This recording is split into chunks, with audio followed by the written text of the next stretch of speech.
So students, now we are starting a new topic, a part of fluid statics, that is surface tension.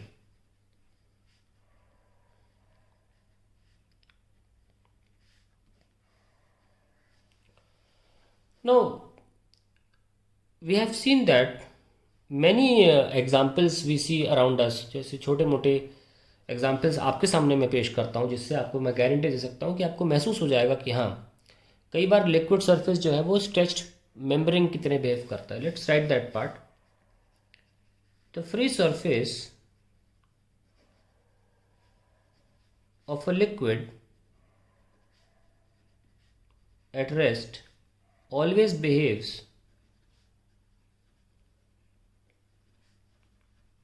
like a stretched elastic membrane.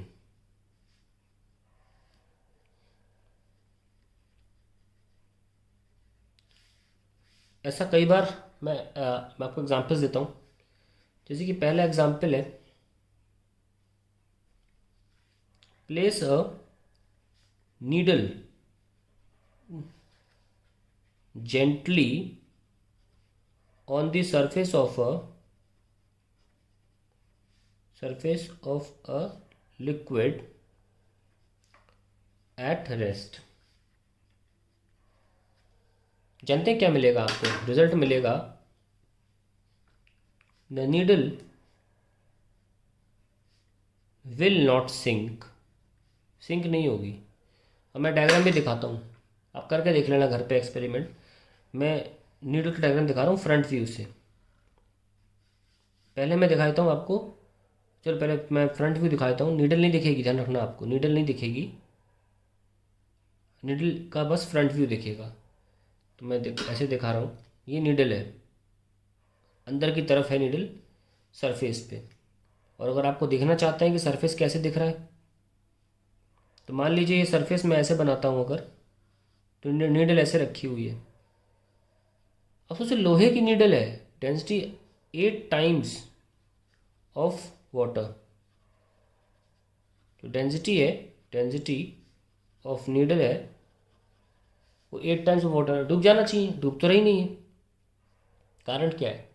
एक stretch elastic मेम्बरिंग की तरह behave कर, एक surface सा create हो गया है.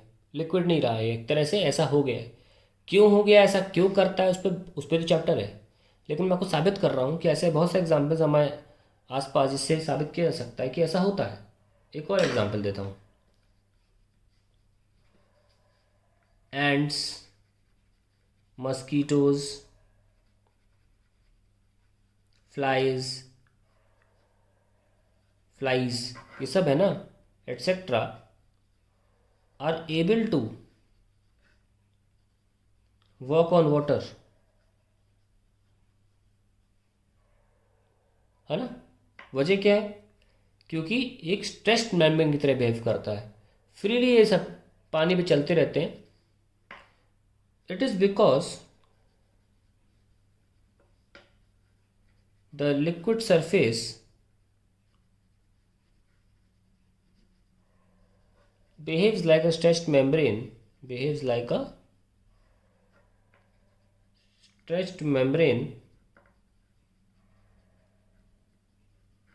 and provides support to ants, mosquitoes and flies. Provides them the support. तो ये भी देखा होगा आपने, नहीं देखा तो ये ऐसा होता है. एक बहुत ही अमेजिंग एक्सपेरिमेंट भी किया जाता है, वो भी दिखाता हूँ आपको. मान लीजिए आपके पास तीसरा एक्सपेरिमेंट, एक रिंग है.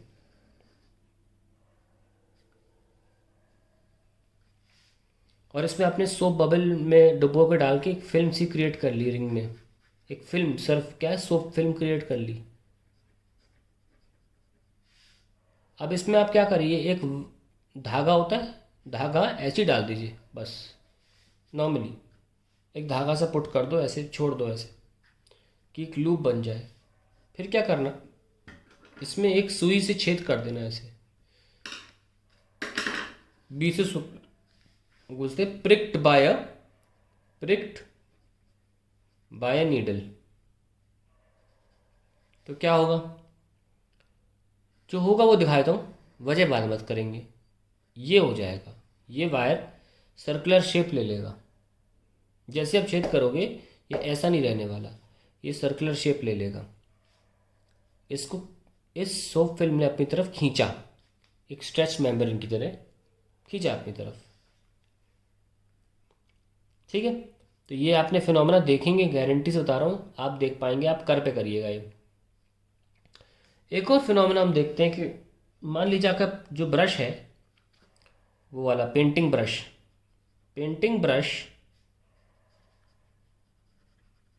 when put in water and then taken out,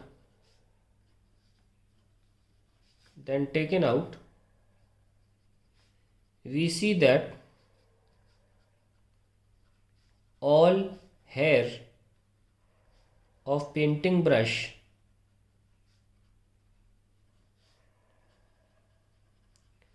get stuck to each other.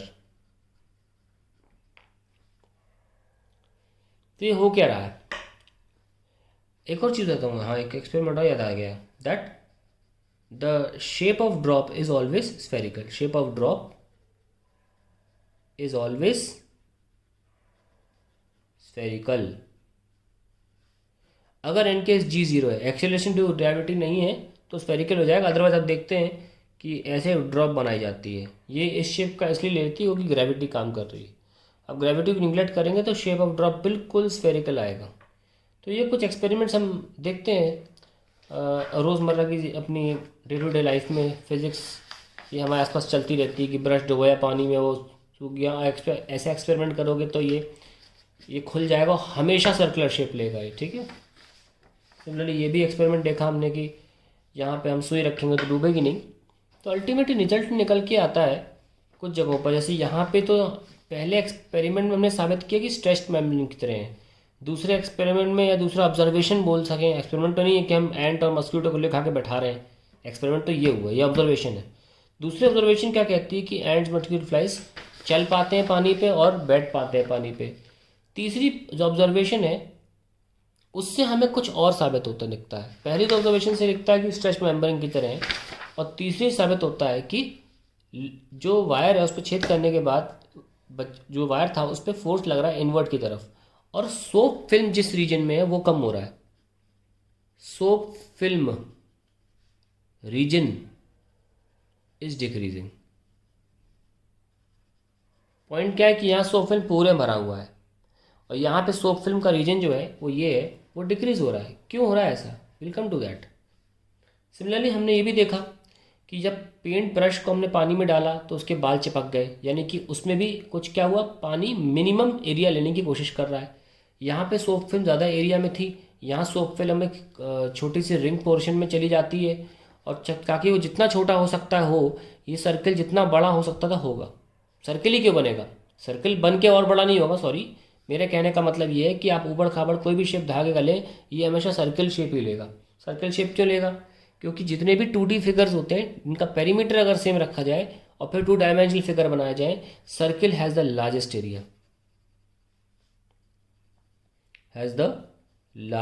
Area, in 2 dimensional figures. तो सर्कल के पास लार्जेस्ट एरिया होता है for the same perimeter, don't forget that the condition.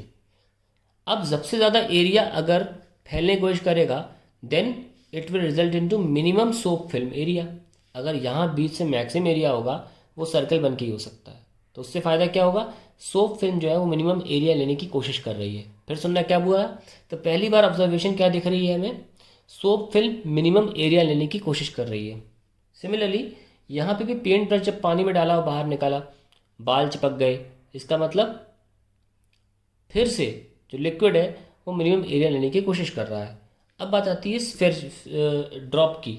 Drop का shape spherical क्यों है, क्योंकि among all 3D shapes sphere का जो सरफेस एरिया होता है वो मिनिमम होता है। 4πr² is the surface area for sphere which is the minimum. फिर से हमने चीज़ देखी कि लिक्विड मिनिमम एरिया लेने की कोशिश कर रहा है। और यहाँ पे हमने क्या देखा कि वो स्ट्रेच मेम्ब्रेन की कोशिश कर रहा है। यहाँ पे भी हम साबित कर देंगे कि अल्टीमेटली ये स्ट्रेच मेम्ब्रेन का कारण ये है कि लिक्विड जो है मिनिमम एरिया अटेन करने की कोशिश कर रहा है, फ्री सरफेस उसका मिनिमम एरिया लेने की अटेन करने की कोशिश कर रहा है। तो हम ये लिख लेते हैं, इन ऑल अबव experiments या observations we see that the liquid tries to attain minimum possible area। तो हम डेफिनेशन लिख सकते हैं क्या, लेट्स राइट द प्रॉपर्टी, और ये कोई कर नहीं रहा है, ये खुद ही हो रहा है। The property of a liquid at rest, ये बहुत ज़रूरी है, by virtue of which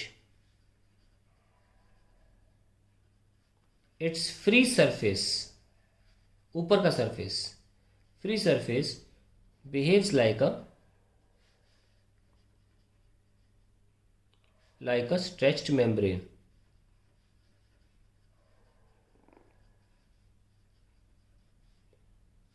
and tries to, अब ये बात लिखने वाला हूँ मैं, stretched membrane and tries to have minimum area. तो यह बोला the property of liquid at rest by virtue of which its free surface, sorry it's नहीं लगाना, इट्स लगाना चाहिए, its free surface behaves like a stretched membrane and tries to have minimum area। फिर सुनना, the property of liquid at rest by virtue of which its free surface behaves like a stretched membrane and tries to have minimum area, उस property को बोलते हैं is called surface tension।